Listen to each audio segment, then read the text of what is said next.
A thread by Pat Scopoliti, 26 November 2020, MAGA analysis. Thank you, Mr. President. You have given us what we dreamed of on General Flynn's behalf. We asked you to pardon Flynn now by a pardon of innocence. And now you have. Consider the words, "It is my great honor. A great wrong has finally been righted, and righted in the right way." Please take the time to read this statement in full. Well, I'm here, so I'll read it to you. Today, President Donald J. Trump signed an executive grant of clemency, granting a full pardon to General Michael T. Flynn. The president has pardoned General Flynn because he should never have been prosecuted. An independent review of General Flynn's case by the Department of Justice, conducted by respected career professionals, supports this conclusion. In fact, the Department of Justice has firmly concluded that the charges against General Flynn should be dropped. This full pardon achieves that objective, finally bringing to an end the relentless partisan pursuit of an innocent man. General Flynn should not require a pardon. He is an innocent man. Even the FBI agents who interviewed General Flynn did not think he was lying. Multiple investigations have produced evidence establishing that General Flynn was the victim of partisan government officials engaged in a coordinated attempt to subvert the election of 2016.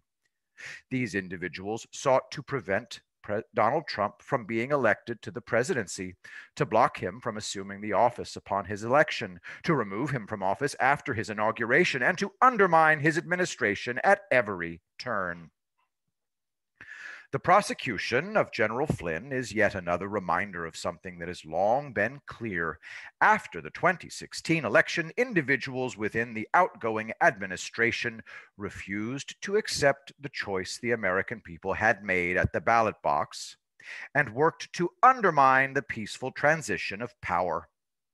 These efforts were enabled by a complicit media that willingly published falsehoods and hid inconvenient facts from public view, including with respect to General Flynn. They amounted to a brazen assault on our democracy and a direct attack on our fundamental political values. While today's action sets right an injustice against an innocent man and an American hero, it should also serve as a reminder to all of us that we must remain vigilant over those in whom we place our trust and confidence. The people who sit atop our intelligence and law enforcement agencies have tremendous power to affect the lives of their fellow citizens. The American people must always take care to scrutinize their actions, to hold them accountable, and to ensure that they use their immense power to uphold the rule of law rather than to harass, persecute, and jail their political opponents in pursuit of partisan political agendas. Happy Thanksgiving to General Flynn and his family, and thank you for all your great service to our nation. There is one additional statement to slowly read in joy of celebration. It is the Flynn family's statement giving thanks for the return of their beloved brother. Flynn family statement to the United States of America, November 25th, 2020. The Flynn family is an American family, and like all American families, we love our country. We believe in the Constitution of the United States and that justice in this remarkable republic must prevail for all citizens equally and always. We believe that our right to freedom and liberty are God-given, and that we will fight for these rights until the bitter end if they are unjustly denied by any government, institution, or individual. For 4 long years, our family and millions of American patriots stood arm in arm together with our brother, General Michael T. Flynn, fighting the vicious, deep-rooted corruption of government institutions and vengeful individuals intent on destroying General Flynn and our country in shameful defiance of justice and the rule of law. Those individuals have disgraced the United States of America. The perpetuation of this political persecution of General Flynn was further fomented by Judge Emmett Sullivan's refusal to dismiss the fraudulent prosecution. Judge Sullivan's inactions are a reprehensible assault against the Constitution and will live in infamy the world over, and is his legacy. Today, the Flynn family is grateful to President Donald J. Trump for answering our prayers and the prayers of a nation by removing the heavy burden of injustice off the shoulders of our brother Michael with a full pardon of innocence. We thank President Trump for recognizing our brother's sacrifice in this battle for truth, our Constitution, our Republic, and all that America stands for around the world, the true beacon of liberty. We are forever appreciative to President Trump for giving back to Michael his freedom in undoing a hideous wrong. Michael's determination and resilience in the face of this battle exemplifies his decades of dedication to this nation as a soldier and leader of men and women in service to protecting the very rights that he was denied. Let our nation never allow this violation of an American civil rights under the law happen again. Our nation is at a crucible moment in history. Let it be heard across this great country and around the world that tyranny will not topple us. Masks will not silence us. Threats will not stop us. Evil will not triumph. We are Americans. We stand on the shoulders of the greatest forces and heroes of bravery and courage the world has ever known. That is our legacy and our obligation to defend now and for generations to come. The Flynn family joins all American families and patriots in this fight for our rights, our values, our way of life, and our republic. May God bless President Trump, his family, and all families during this very important American tradition, Thanksgiving Day. It is truly a time to give thanks. The Flynn family wishes everyone a very happy Thanksgiving, and God bless America. Pat continues. Allow me to restate, from the moment the idiotic Logan Act violation was first brought up, I knew and instantly went on record that General Flynn was 100% innocent. I knew and stated that the crimes were only committed by those who falsely accused him. I know and understand why the statement is now being made repeatedly that General Flynn should never have been needed to be pardoned. I both agree in part and in far greater part disagree. Here's where I agree. If you place pardon at the long end of a string of things, each of which should never have happened, then it is impossible to disagree. He should never have been surveilled or unmasked. He should never have been charged. The mountains of Brady material, exculpatory evidence, should never have been withheld. They should never have threatened his son, harassed his family, attempted to destroy his reputation.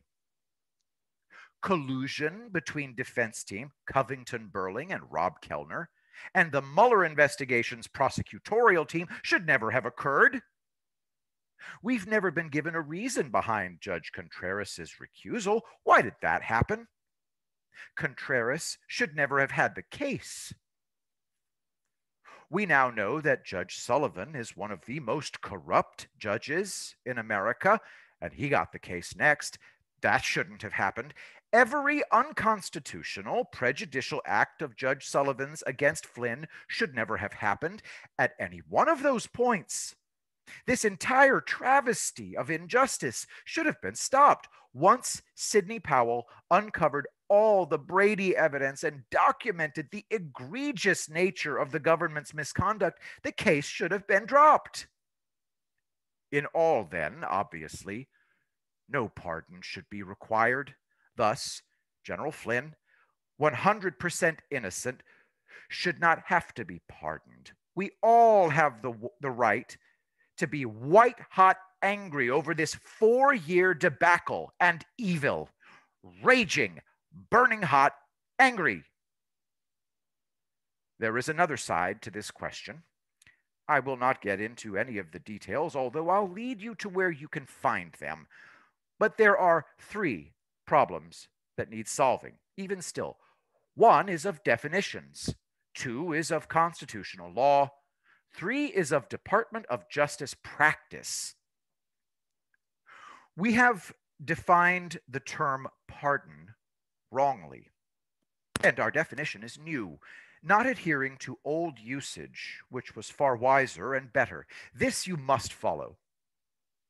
You make an innocence move, say you step forward innocently into the path of another person's march. What do you say? You say either excuse me or pardon me, maybe even pardon me, please. Why are you asking for a pardon? Due to the perfect innocence of your motion, there is no implication of guilt in the request. Quite the contrary. It has a claim of innocence. Please ponder this. Now, place our current definition there. You cut the other person off to get in front of them in a queue. You are both rude and clearly guilty. You have, in this case, no right of pardon. You may ask forgiveness and give up your spot in queue, but you can't ask for pardon. The very term pardon me rests upon the reality of innocence. If it was purposeful, you must ask forgiveness, not pardon. The old use of the term means that pardon is a shield of honor based on perfect innocence. We seem to have lost this definition. I want it back. Constitutionally, the power of pardon is vast. It was contested at the time due to its ancient history as a king's right. It is the one constitutional power that brings our chief executive closest to royal rights and prerogatives. It is a power to be feared. Here's its name. Article 2, Section 2, Clause 1. This is what it says.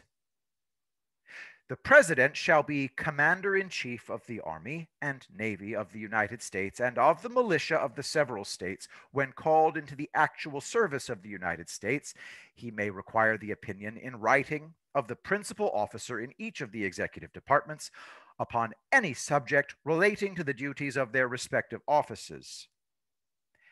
And here's all our Constitution says about pardons, quote, and he shall have the power to grant reprieves and pardons for offenses against the United States, except in cases of impeachment.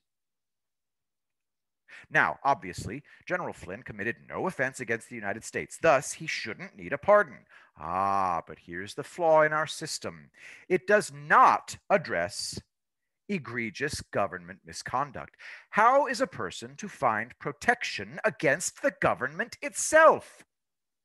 Stay with me on the logic. As written, the power of pardon offers our nation, in the person of our chief executive, the right of mercy, and it grants it at the highest level of sin, of offenses against the nation itself. That's a stunning thing. What it fails to address is when the sinner is the government and the innocent is the accused. A pardon of innocence is not an act of mercy. It is rather an act of justice. It rights the wrongs of the empowered accusers against the disempowered innocents. I say we must eventually amend our Constitution to include the phrase, quote, or in the case of egregious government misconduct in order to protect the innocent. It would then read like this. And he shall have power to grant reprieves and pardons for offenses against the United States, except in cases of impeachment or in the case of egregious government misconduct, in order to protect the innocent. I do assure you this, the DC swamp knows that pardons imply guilt and love the power that that gives them. If we would drain the swamp, we must address this failure within our Constitution. The thing is, the Constitution itself need not be amended, good as that would be. Rather, when issuing a pardon, the terms pardon of innocence might be employed, and that's all we require. And yes, that is precisely what Trump did for Flynn. Let's turn practical now. The Department of Justice has a place where pardons are handled, called the Office of the Pardon Attorney. Check them out here at justice.gov.